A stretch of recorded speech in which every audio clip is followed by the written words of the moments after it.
नमस्कार दोस्तों। फाइनली भारत सरकार के द्वारा ग्रीन एनर्जी को लेकर एक बहुत बड़ा प्लान अप्रूव किया गया है जिसकी कीमत 12,000 करोड़ रुपए बताई जा रही है। ध्यान रखिएगा, यहां पर हम बात कर रहे हैं ग्रीन एनर्जी कॉरिडोर की। Government approves rupees 12,000 crore green energy corridor phase 2। तो यह भी ध्यान रखना है कि ये जो प्लान है ये फेज 2 के लिए, इसका मतलब है कि फेज 1 ऑलरेडी चल रहा है, तो उसके बारे में तो मैं आपको बताऊंगा ही, लेकिन इसके साथ साथ जो पूरा डिटेल है ग्रीन एनर्जी कॉरिडोर को लेकर, इससे फायदा क्या होगा, देश की इकोनॉमी को क्या फायदा पहुंच सकता है, काफी कुछ जानने को है। चलिए आगे बढ़ते हैं, लेकिन उसके पहले अगर आप यूपीएससी या फिर किसी भी एग्जाम की तैयारी कर रहे हैं तो आप हमारे ऐप को डाउनलोड कर लीजिए या फिर study.iq.com विजिट करिए, वहां से सारी जानकारी आपको मिल जाएगी। इसके अलावा अगर आप एमसीक्यूज अटेम्प्ट करना चाहते हैं तो मेरे इंस्टा पेज पर जा सकते हैं, वहां पर स्टोरीज में आपको सभी एमसीक्यूज मिल जाएंगे। चलिए सबसे पहले हम देखेंगे अभी एग्जैक्टली हो क्या रहा है। उसके पहले यहां पर ग्रीन एनर्जी कॉरिडोर, इसका मतलब क्या होता है, what exactly mean by this corridor. Corridor आप सुनते होंगे कि एक जगह से दूसरे जगह को यहां पर कनेक्ट किया जाता है, वैसे ही अक्सर आपने देखा होगा इस तरह के ट्रांसमिशन लाइंस होते हैं, राइट, जहां पर इलेक्ट्रिसिटी जहां से प्रोड्यूस होती है उसको लेकर एंड कंज्यूमर तक जो पहुंचाने का एक बहुत बड़ा काम होता है, ये ट्रांसमिशन लाइंस देखती हैं, जैसा कि अक्सर आप देखते होंगे। तो ग्रीन एनर्जी कॉरिडोर प्रोजेक्ट के तहत मेन एम ये है कि जो इलेक्ट्रिसिटी प्रोड्यूस होगा ग्रीन एनर्जी से, कहने का मतलब सोलर एनर्जी, विंड एनर्जी, इससे जो इलेक्ट्रिसिटी प्रोड्यूस होगा उसको हम देश की जो नेशनल ग्रिड है, ये जो ट्रांसमिशन लाइन है जो पूरे देश भर को जोड़ती है इलेक्ट्रिसिटी, मतलब कि मान के चलो साउथ में कहीं पर इलेक्ट्रिसिटी प्रोड्यूस हो रहा है और भारत में इलेक्ट्रिसिटी की कमी है, तो उसको आप इजीली इस ट्रांसमिशन लाइंस के माध्यम से पहुंचा सको। तो इसके लिए क्या किया जा रहा है कि यहां पर देश में आप देख रहे होंगे जगह जगह छोटे छोटे बहुत सारे प्रोजेक्ट्स, सोलर एनर्जी से रिलेटेड, विंड एनर्जी से रिलेटेड, ये सारी चीजें आपको देखने को मिल रही होंगी। लेकिन प्रॉब्लम क्या है ना कि वो इलेक्ट्रिसिटी जो भी प्रोडक्शन होता है, या तो आपको उसको तुरंत कंज्यूम करना होगा या फिर आपको स्टोरेज करके रखना होगा। जब आप उसको स्टोर करके रखोगे तो काफी ज्यादा खर्च आता है पूरे स्टोरेज कैपेसिटी में। या फिर हम एक काम कर सकते हैं कि वो जो इलेक्ट्रिसिटी प्रोड्यूस हो रहा है ग्रीन एनर्जी के माध्यम से, उसको अगर हम नेशनल ग्रिड के साथ जोड़ दें तो क्या होगा कि जहां पर कमी है इलेक्ट्रिसिटी की वहां तक हम उस चीज को पहुंचा सकते हैं। तो बेसिकली क्या करता है कि जो कन्वेंशनल पावर स्टेशंस है उससे जो इलेक्ट्रिसिटी प्रोड्यूस हो रही है उसको जोड़ा जा रहा है ग्रीन एनर्जी के इलेक्ट्रिसिटी प्रोडक्शन के साथ, ताकि देश भर में ग्रीन एनर्जी अगर केरला में प्रोड्यूस हो रहा है, अगर हमें उसे पंजाब तक पहुंचाना है तो आप उसको ट्रांसमिशन लाइन के माध्यम से पहुंचा सको। यही होता है ग्रीन एनर्जी कॉरिडोर। और इसी के लिए आप देख सकते हो 2015-16 में intra state transmission system project जो है उसके लिए सैंक्शंस कर दिया गया था, और वो पहला फेज था, वो मैं आपको आखिरी में बताऊंगा वीडियो में उसके अंदर था क्या। लेकिन अब हम देखते हैं कि एग्जैक्टली भारत सरकार ने क्या किया। तो फेज 2 को लॉन्च करने के लिए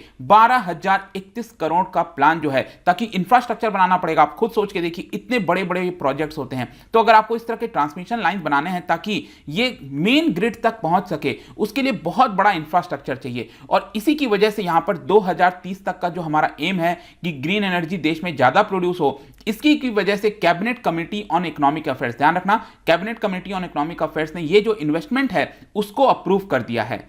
और इससे बेसिकली फायदा क्या होगा, ये जो राज्य के नाम देखे मैंने, इसको ध्यान से देखिएगा, गुजरात, हिमाचल प्रदेश, कर्नाटका, केरला, राजस्थान, तमिलनाडु, उत्तर प्रदेश, इन सभी राज्यों में जो ग्रीन एनर्जी के माध्यम से इलेक्ट्रिसिटी प्रोड्यूस होती है वो हम नेशनल ग्रिड तक पहुंचाएंगे। कहने का मतलब है इन सभी राज्यों में बताया जा रहा है कि 20 गीगावाट जो रिन्यूएबल एनर्जी है वो इलेक्ट्रिसिटी को हम नेशनल ग्रिड के साथ जोड़ देंगे, ताकि इन राज्यों से जो भी इलेक्ट्रिसिटी प्रोड्यूस हो रहा है वो देश के किसी भी कोने में, देश के किसी भी हिस्से में वो इस्तेमाल किया जा सके। I hope this thing is very clear. अब देखिए इंपॉर्टेंट इसलिए हो जाता है, मैंने आपको बताया भारत का कमिटमेंट है। रिसेंटली कॉन्फ्रेंस ऑफ पार्टीज हुआ था, जो UNFCCC जो है आपका होता है हर साल, तो यहां पर COP26 समिट हुआ था, प्राइम मिनिस्टर मोदी जी ने भी पार्टिसिपेट किया था, ग्लासगो आपको याद होगा। तो वहां पर हमने कमिटमेंट और अपना बढ़ा दिया और यह कहा कि 2030 तक, इस डेकेड के अंत तक 500 गीगावाट जो पावर जनरेशन है वो हम नॉन फॉसिल फ्यूल से करेंगे।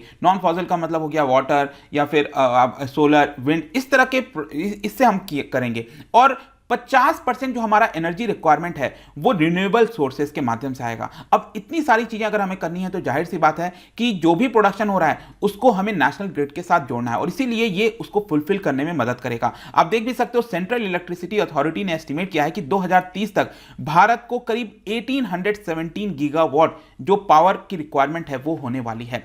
अब हम थोड़ा और डिटेल में समझते हैं सेकेंड फेज के बारे में। फर्स्ट फेज में आपको आगे बताऊंगा, लेकिन सेकेंड फेज में बेसिकली मैंने आपको बताया कि आपको ट्रांसमिशन लाइंस वगैरह बनाना है, इंफ्रास्ट्रक्चर बनाना है, तो आप देख सकते हो ये 12,000 करोड़ के प्रोजेक्ट के अंदर करीब 10,750 सर्किट किलोमीटर, ध्यान रखिएगा 10,000 किलोमीटर का जो ट्रांसमिशन लाइन है जो मैंने अभी आपको दिखाया वो बनाया जाएगा उन सभी राज्यों में जो मैंने अभी आपको इसमें दिखाया था। ठीक है, एक तो ये हो गया। दूसरा क्या होता है ना कि जैसे कि सपोज कहीं पर इलेक्ट्रिसिटी प्रोड्यूस हुआ और फिर अगर आपको उसको नेशनल ग्रिड से जोड़ना है उस इलेक्ट्रिसिटी को, ठीक है, तो ऐसा नहीं है कि आप उसको तुरंत वैसे ही जोड़ दोगे, आपके पास सब स्टेशन होना चाहिए। वहां पर सब स्टेशन बना होता है, वो बेसिकली क्या करता है, हाई वोल्टेज से लो वोल्टेज, लो वोल्टेज से हाई वोल्टेज उसमें कन्वर्ट कर देता है। तो उस तरह के आप देख सकते हो 27,500 मेगावोल्ट एम्पियर का जो ट्रांसफॉर्मेशन कैपेसिटी है सब स्टेशन का, वो भी बनाया जाएगा इसके अंदर। तो ये दो मेन इंफ्रास्ट्रक्चर प्रोजेक्ट होंगे इस second phase energy green energy corridor के अंदर। और इसी की वजह से union power and new and renewable energy जो मिनिस्टर है राजकुमार सिंह,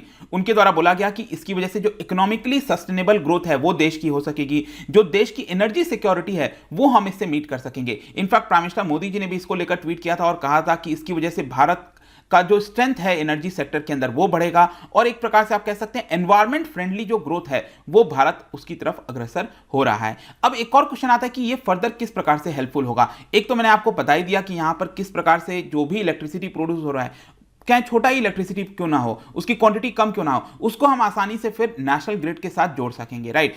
तो यहां पर एक और चीज क्या है कि कॉरिडोर में एक और इंपॉर्टेंट कंपोनेंट है, उसमें यह है कि ग्रिड की फ्रीक्वेंसी, जो फ्रीक्वेंसी होती है ना, अचानक से क्या होता है कि ग्रिड में अगर मान लो डिमांड बढ़ जाए इलेक्ट्रिसिटी की तो बहुत ज्यादा फ्रीक्वेंसी बढ़ जाएगी, तो वो भी हमें नहीं करना है। और अचानक से मान लो डिमांड कम हो जाए, आपको याद है ना जो एक बार अभी कोविड के समय रात को 9 बजे लाइट बुझाने के लिए बोला गया था, तो इस समय उसकी चर्चा हो रही थी कि जो फ्रीक्वेंसी है वो अचानक से बहुत ज़्यादा कम, अचानक से बहुत ज़्यादा नहीं होनी चाहिए, राइट। और इसी की वजह से यहाँ पर करीब 49.9 से लेकर 50.05 जो हार्ट्ज है, हार्ट्ज बैंड, उसके अंदर उसको रखना होता है। और इसी की वजह से रिसेंटली यहाँ पर ऑटोमेटिक जनरेशन कंट्रोल जो है उसको ऑपरेट करना स्टार्ट कर दिया गया। वो क्या करता है, हर 4 सेकंड में यहां पर फ्रीक्वेंसी को मेंटेन करता है, हर 4 सेकंड में देखता है कि जो ग्रिड की रिलायबिलिटी है वो बनी रहे और जो भी फ्रीक्वेंसी मेंटेन करना है वो हम कर सकें।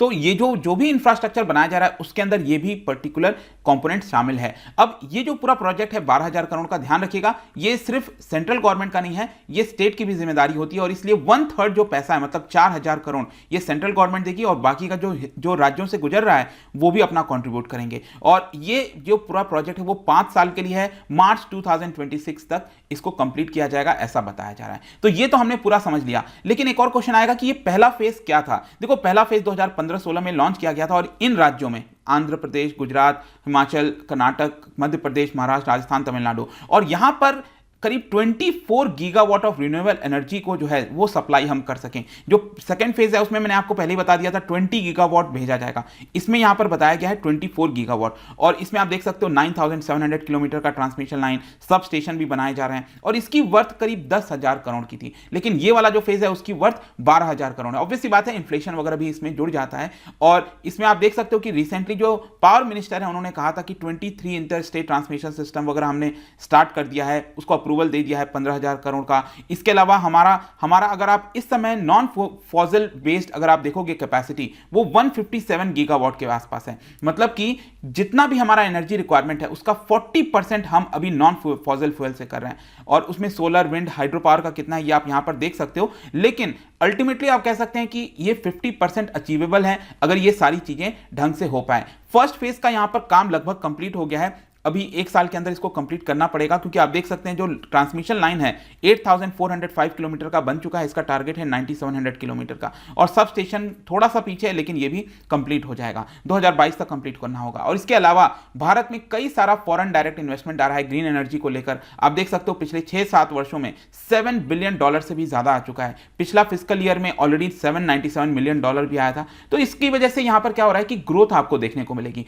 फ्यूचर मतलब आगे का फ्यूचर जो है वो ग्रीन एनर्जी की तरफ ही है और इसी को लेकर अक्सर चर्चा होती है। बट आई होप कि इस वीडियो के माध्यम से सरकार का जो प्लान है 12,000 करोड़ का वो सब कुछ आपको समझ में आ गया होगा। जाने से पहले एक इंटरेस्टिंग क्वेश्चन, क्योंकि हम एनर्जी और इन सब की बात कर रहे हैं, तो कोल एक बहुत इंपॉर्टेंट एनर्जी सोर्स है अभी भी भारत के लिए।